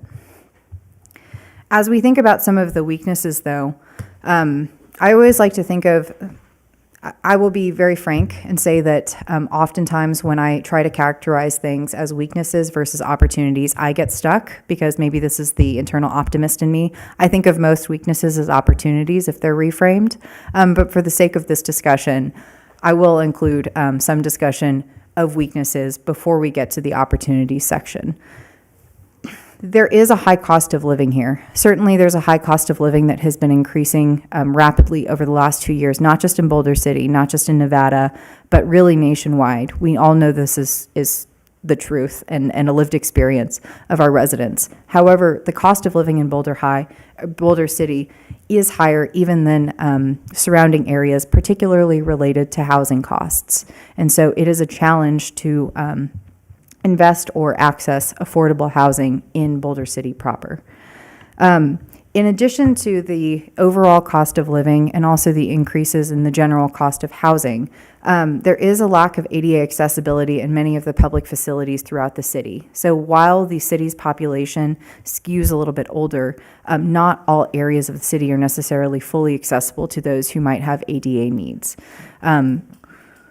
Particularly sidewalks, streets, and even central areas throughout the city that might also be used by visitors, short-term visitors who might come for the day or weekend as tourists. There are also some out-of-date or aging technologies and softwares, as well as manual operating processes that have been identified. We've discussed those in many of the employee survey responses, this desire to see potential integration or better integration of technology and modern technology into processes.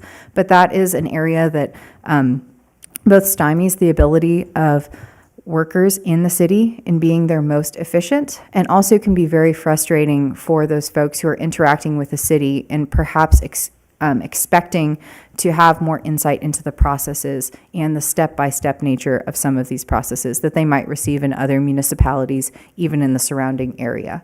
And then finally, while the significant ownership of land and the infrastructure throughout the city is a strength in that it allows the city to invest and provide many amenities for its residents, it also is a weakness because anything that has a cost to it also requires maintenance. And so there's a significant maintenance carry cost that is associated with keeping things like a golf course open or the extensiveness of buildings open and available to the public and safe, as well as continuing to make sure that they are sort of well-maintained and not eyesores. You'll see that again, my bias is showing a bit here, so you'll see that the opportunities list is far longer than the weakness list.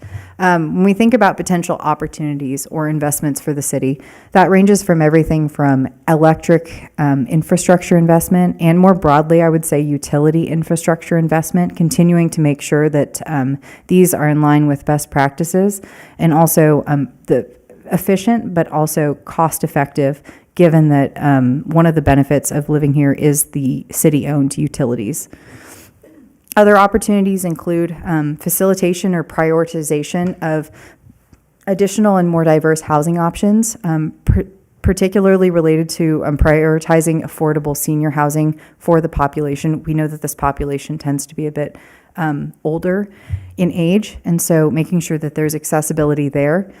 Updating the Wi-Fi infrastructure and investing in the high-speed fiber infrastructure. This is also related to potential federal funding that can be put down. So when we think about what this opportunity could look like, there is a lot of funding that is available, not necessarily from the city budget, but with use of drawdown funds from the federal opportunities related to infrastructure investment. And so that represents a real opportunity to be able to make these investments, but not to carry the full cost of those upgrades. Increasing tourism through either continued investment in the outdoor recreational offerings that are currently available or simply marketing them in a way that makes them a little bit more well-known to members could draw in additional tourists and visitors to the city who can come, who can enjoy the amenities, who can invest by use of getting to be patrons at many of the businesses here before then leaving the area. So promotion of the day trips from around the valley create this as a place to visit and come either for the recreational activities or continuing to build on many of the festivals or events that have already received a lot of popularity from even visitors in Southern Nevada. There's an opportunity as well to reinforce the accessibility through the investment in the ADA compliance for city-owned infrastructure. This is also an area where there are possibilities of drawing down federal funding and also state funding as well. So these investments that do need to be made can be made in partnership with an additional funding source versus primarily paid through the city's fund and through the city's budget investment. Meeting the potential growth, but the full potential of the growth ordinance annually is one potential opportunity to both address some of the housing challenges as well as to realize some of the priorities that have been put forward in the workshops. It is an opportunity, and I want to stress that it says meeting the full potential. It is not getting rid of or amending. It is just thinking about how the growth ordinance is currently carried out as a way of perhaps alleviating some of those challenge areas for residents. And then finally, the expansion of emergency services. As more folks are coming into the city, even for one-time or multi-day events, making sure that there is the appropriate ratio of police and fire services to serve those people were a potential event to be created, as well as an investment in continuing to modernize their equipment with the goal of reducing their response times. Part of this is the same challenge with technology, right? You might make a large, significant investment in technology 10 years ago and feel like it was a very large amount of money because it was, and you might find that the technology is obsolete or aging out even in the span of 5 to 7 to 10 years. Much of the infrastructure here when it comes to emergency services can be viewed in the same way. Unfortunately, when you make a one-time investment, it doesn't mean that you cannot choose not to invest in that in perpetuity. So potential threats to the city and factors to consider, particularly in our future conversations. By far, the largest portion, 61.7% of the city's net position, is in its investments and capital assets. And so this is a very, very high percentage, particularly for a city this size, in terms of its infrastructure and where those assets lie. Land and other lease revenues, primarily from solar, but from other purposes as well to a lesser extent, continue to be a really crucial component for the city to provide its essential services. There are potential threats related to use of the land purely for solar leases. Solar is also evolving at a very high rate or a very fast rate. And so there could be a world in 15 to 20 years where those solar leases are not going to be quite as lucrative or quite as necessary for that industry, meaning that that would be a huge, significant proportion of the revenue that the city uses for its operating budget, not just for its reserves, that could be at risk in the medium-term time frame. Roughly 80% of the businesses in Boulder City are small businesses. That is great because it contributes to all of the things that people love about living here. One of the challenges are that small businesses tend to have greater rates of turnover, and so you see less of that staying power. They tend to have higher rates of failure. There's greater turnover there, and so that means that there is potentially greater turnover in some of your central areas that are visited by visitors, but also in those businesses that are serving your local populations. I think of that particularly related to some of the challenges with grocery store accessibility, for instance, that came up repeatedly in the workshops. There's also potential for losing the CLG status of the city without continued preservation of historic areas. So historic preservation was one of the 5 pillars of the previous strategic plan.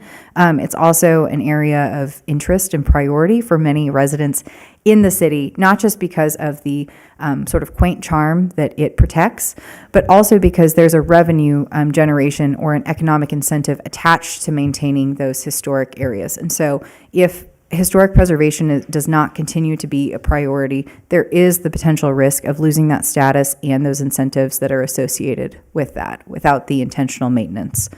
The city's population, as has been discussed multiple times, skews a little bit older. So for instance, the median age of the city is 53.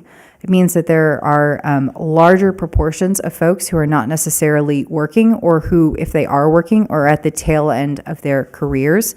It also means that ultimately, the city has a smaller working age population than comparable general populations in other cities. That has implications or potential implications on the ability of the schools to continue operating as the number of children continues to shrink, as well as thinking about the workforce for local businesses. You need folks who are going to be serving in many of those roles that might not be a full-time career, and it's going to be harder to attract and retain those folks because they might not be able to afford to live in this community, but it also doesn't necessarily make sense for them to commute 20, 30 minutes from other parts of the valley for these jobs, just because of the cost of gas and the cost of the commute time. The low housing supply and the perceived lack of affordable housing options also continues to limit or exacerbates the city's ability to diversify its population base. You can cut that anyway as you're thinking about diversity, but in particular, younger families, those folks who might be in blue-collar jobs that are starting out, they don't necessarily have the revenue generation to be able to afford some of the homes in this area. And so it impacts just what the community looks like and who gets to be part of this community. There are also implications for the workforce and also just the tax base because of that. Previously passed limitations, and I promise I'm closer to the end on this. I know it's a lot of text. Some of the previously passed legislation and requirements on municipal actions require residents to be more informed and engaged than the average resident in many other municipalities. So, for instance, some of the limitations on spending, the use of the land, all of those need to go through voter approval. It also means, bless you, that the voters need to be more engaged and generally aware of these processes. We mentioned that one of the challenges is in getting folks to participate in civic action, even in a community the size that has a much higher rate than other communities.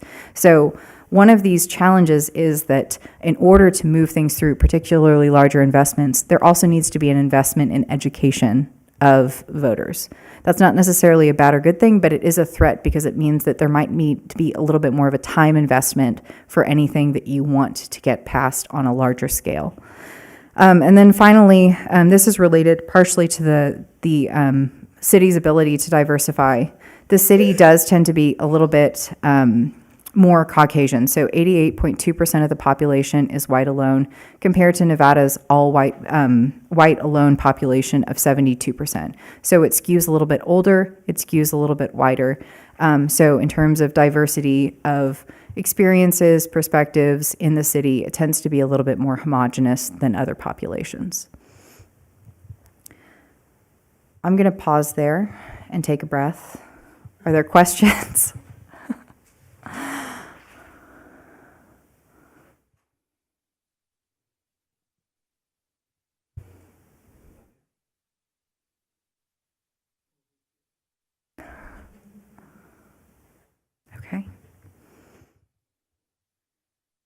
Okay, I would be remiss, the inner teacher in me would be remiss if I ended any meeting without next steps or homework. So as a next step, we will be circulating what we are calling a pre-workshop online survey. So this will be emailed to you in the next day or two. We are asking for your response by April 9th. I know that this is not a lot of turnaround time, so I apologize, but this is so that we're able to gather your responses and then use them as the basis for starting our conversation when we get back together on the 18th. And so this is an opportunity for you to provide some thought on where you see real opportunities based on the large body of feedback that you've received tonight, to ask additional questions. If there are things that need to be clarified or further explored, you'll have an opportunity to provide those comments as well. But it's more to get us started so that we can really make sure that we're judiciously and expeditiously using our time on the 18th when we get back together. Thank you for your time this evening. Thank you for your patience and your thoughtful attention. Thank you, appreciate it. That was very well done. Appreciate the work that went into that. Thank you. So I'll ask our city manager on the 18th, if we do all these things that we're going to do on the 9th, get it back to you, and then you will have the opportunity to put those in some kind of format so that we can have our discussion in the open meeting law and be able to come up with some kind of direction that the city council would like to do. I believe we can do that, yes. Okay, thank you. Any questions? If there are no questions, I'll say appreciate you being here, and I would open the meeting for public comment.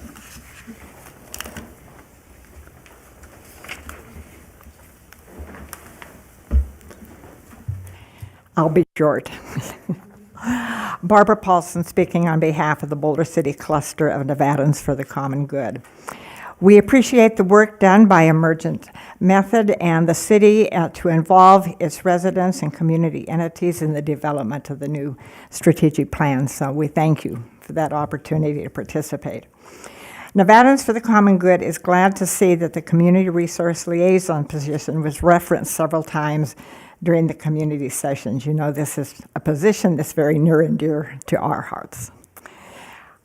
This demonstrates, because several people from different parts of the city spoke on this, it demonstrates the impact that this program has already made in our community, helping people navigate that complicated system to get services they need. And she has also done outstanding work in establishing relationships with many people in the community, particularly our most vulnerable and many of the people that we don't often hear from. They don't engage in the community as much. Some of our lower income, our homeless population. She's made great outreach to talk and get to know these people and really identify what their needs are. We hope that the developing strategic plan will include a pathway for this program to become sustainable, be an ongoing long-term program, and also serve as a coordinating hub among all our local service providers right now that are all doing great work, but many of them in their own little area. And this position could bring those people, we feel if they all work together and communicate together, overall we can get better services for all of our citizens. The presentation that Robin just gave also included a number of comments from the surveys and the community meetings, and that related to housing, the need to diversify our population, and a desire for a more vibrant business community. The developing strategic plan, we feel, should provide a process for implementing the existing controlled growth ordinance in a manner that addresses these concerns and allows for modest growth, diversity of the population, expanded housing opportunities, which are already listed as goals of the current ordinance. We're very happy to see this work going on, and we look forward to continuing working with you through this process. Thank you very much. And I will leave a copy here for you. Thank you. And if somebody wants to call in, 702-589-9629. And if someone else was here, they're welcome to come forward. And Madam City Clerk, is there any written comments? No written comments were received. Thank you. Again, the call-in number 702-589-9629.